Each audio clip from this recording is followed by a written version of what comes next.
Finally বাংলাদেশেও launch হয়েছে Google pay. Android ব্যবহারকারীরা কন্টাক্টলেস পেমেন্ট করতে পারবে গুগল পের মাধ্যমে। গুগল পে সুবিধা অসুবিধা কি, এটি কিভাবে ব্যবহার করবেন এবং ব্যাংক কার্ড কিভাবে অ্যাড করবেন এবং দেশের বাইরে গেলে এটি কিভাবে ব্যবহার করবেন, এই ব্যবহারে কোনো চার্জ প্রযোজ্য কিনা, আমি A to Z বিষয়গুলো শেয়ার করব। চলুন তাহলে শুরু করা যাক। গুগল পে অ্যাপসটি ডাউনলোড করার জন্য আপনার ফোনে যে প্লে স্টোর রয়েছে সেখানে চলে যাবেন। যাওয়ার পর আপনার সার্চ বারে লিখবেন জিপে। আপনার জিপে লিখলে চলে আসবে জিপে। দেখুন জিপে লিখে সার্চ করার পর একটু স্ক্রল করে নিচে চলে আসবেন। আসার পর এখানে আছে গুগল ওয়ালেট নামে একটি অ্যাপস দেখতে পাবেন, এটি আপনারা প্রেস করে দেবেন। প্রেস করে দেওয়ার পর অ্যাপসটি ডাউনলোড করে ইনস্টল করবেন। আমার অ্যাপ্লিকেশনটি ডাউনলোড করা রয়েছে, আমি ওপেনে প্রেস করে দিচ্ছি।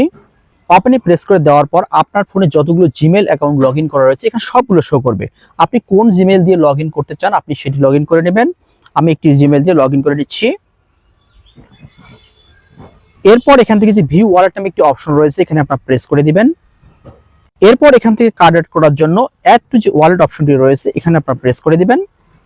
এরপর এখান থেকে কতগুলো আপনারা অপশন দেখতে পাবেন, payment card, transport pass, loyalty card, gift card, everything else.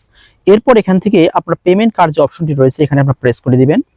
Press করে দেওয়ার পর এখানে যে new card or debit card অপশনটি রয়েছে এখানে আপনারা প্রেস করে দিবেন। প্রেস করে দেওয়ার পর ঠিক এরকম একটি ইন্টারফেস দেখতে পাবেন। এখান থেকে আপনার ক্যামেরাটি ওপেন হয়ে যাবে। এখান থেকে আপনি আপনার কার্ডের ছবিটি ফ্রন্ট সাইড এবং ব্যাক সাইডের ছবিটি আপনি প্রেস করে কালেক্ট করবেন। এখন আসি কোন কোন ব্যাংকের গ্রাহকরা বর্তমানে এই সুবিধাটি পাবে। বর্তমানে শুধুমাত্র সিটি ব্যাংকের গ্রাহকরা এই গুগল পেটি ব্যবহার করতে পারবে।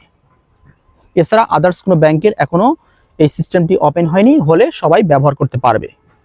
এখন আসে গুগল পে কি কি সুবিধা রয়েছে এবং এটি ব্যবহার করতে কোনো প্রকার চার্জ প্রযোজ্য হবে কিনা।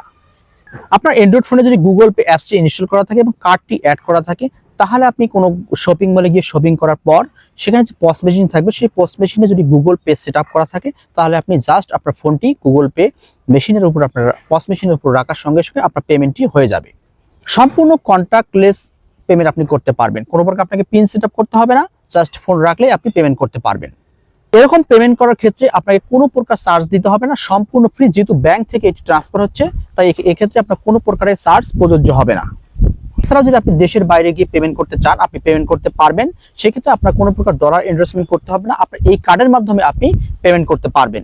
এক্ষেত্রে আপনার সামান্য কিছু চার্জ প্রযোজ্য হতে পারে, সেটা 1 থেকে 3% পর্যন্ত চার্জ প্রযোজ্য হতে পারে। যদি আপনি অন্য দেশে গিয়ে পেমেন্ট করেন তাহলে সেই দেশের কারেন্সির রেট অনুযায়ী আপনার ব্যাংক থেকে টাকাটি কেটে নিবে।